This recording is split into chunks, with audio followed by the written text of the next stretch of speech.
to come in. That may boy. Daisy Dash? No. Buenos dias, Sandelina. How are you? It's a cold winter day in the homestead. Well, we're technically not in winter yet, but it's cold. I want to hopefully give you a checklist today on how to get prepared for when winter comes, but hopefully the cold hasn't hit your house yet.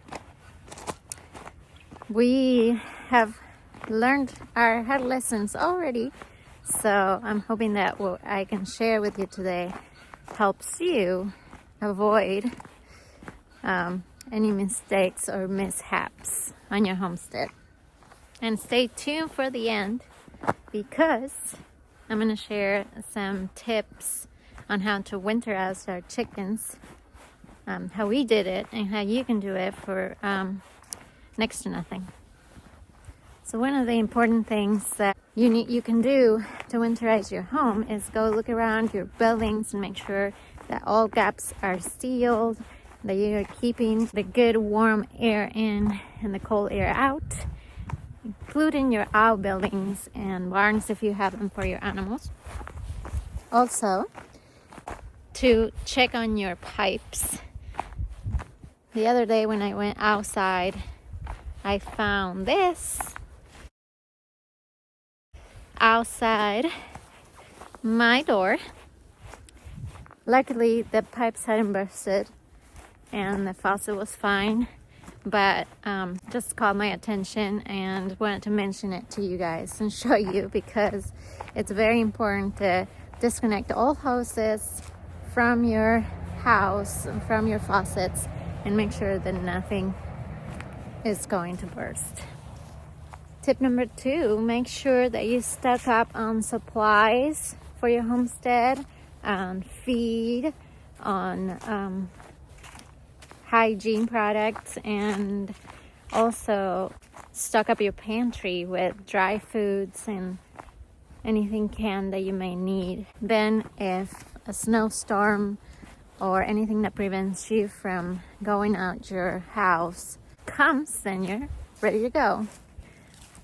We learned this the hard way last year during our winter storm.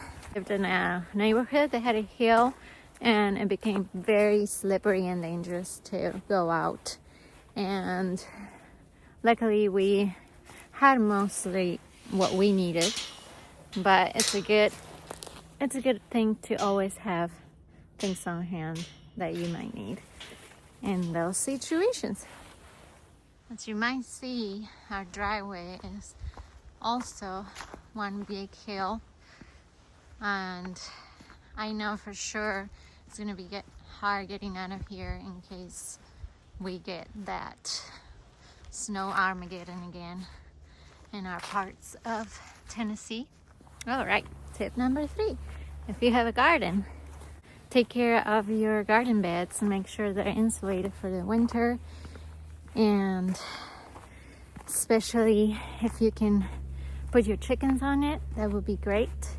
But if you don't, you can always grow a cover crop for green manure that you will be able to use as mulch next year.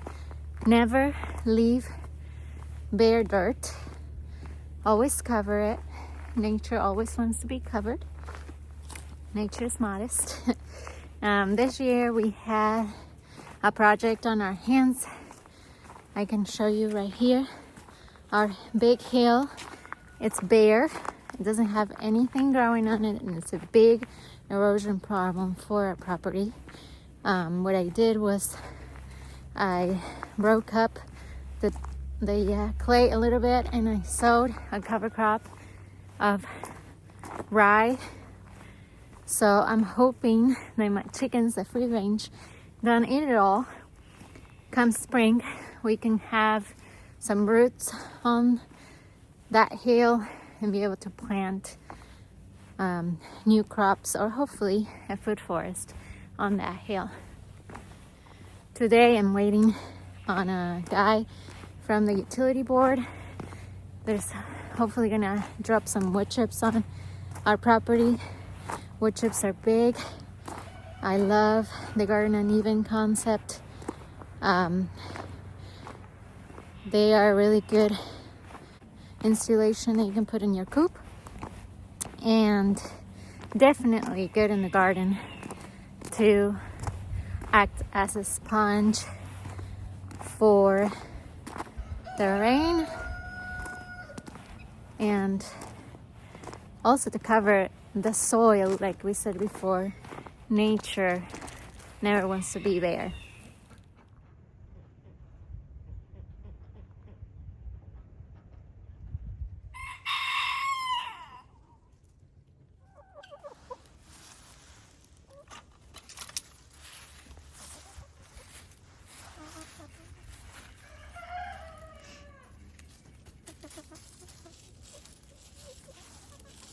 So what I did for our open coop that we have and run is I used an old shower curtain that I had and I was already using. They have all the cover they need. It's not necessary to have radiant heat for hens or chickens in general. And it is actually detrimental for adult chickens to have any source of artificial heating because they never fully acclimate. Chickens can hold up a body temperature between 105 and 107 degrees of body temperature, and cold weather is actually better for them than high temperatures in the summer.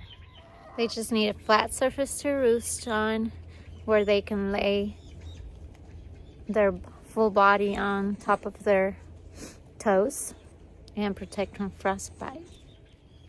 So as long as the coop is free from drafts and it's protected from any wetness or humidity, they are good to go for the winter.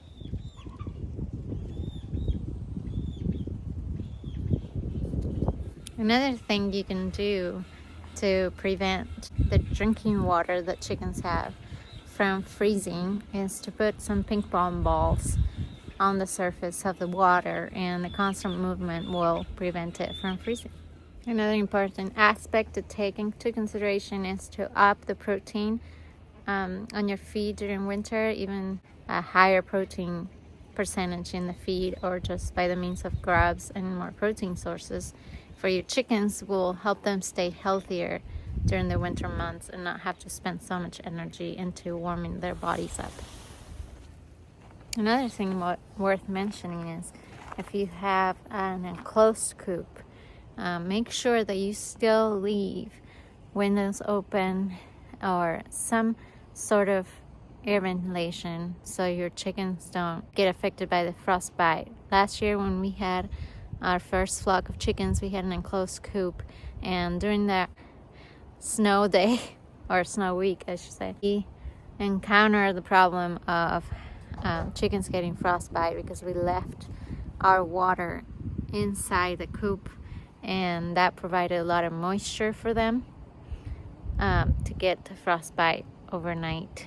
If you want to prevent that even further, a good thing to apply to your chicken's toes and combs are the ones that are more prone to getting frostbite is coconut oil.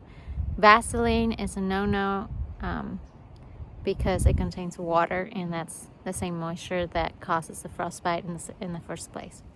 Okay guys, that's all for today. I hope you enjoy the content. Leave me a comment if you have any other suggestions for winterizing during the winter. Like I said, this is our first winter in our homestead, and so I'm pretty sure we have tons to learn, but stay with us and see you next time. Bye.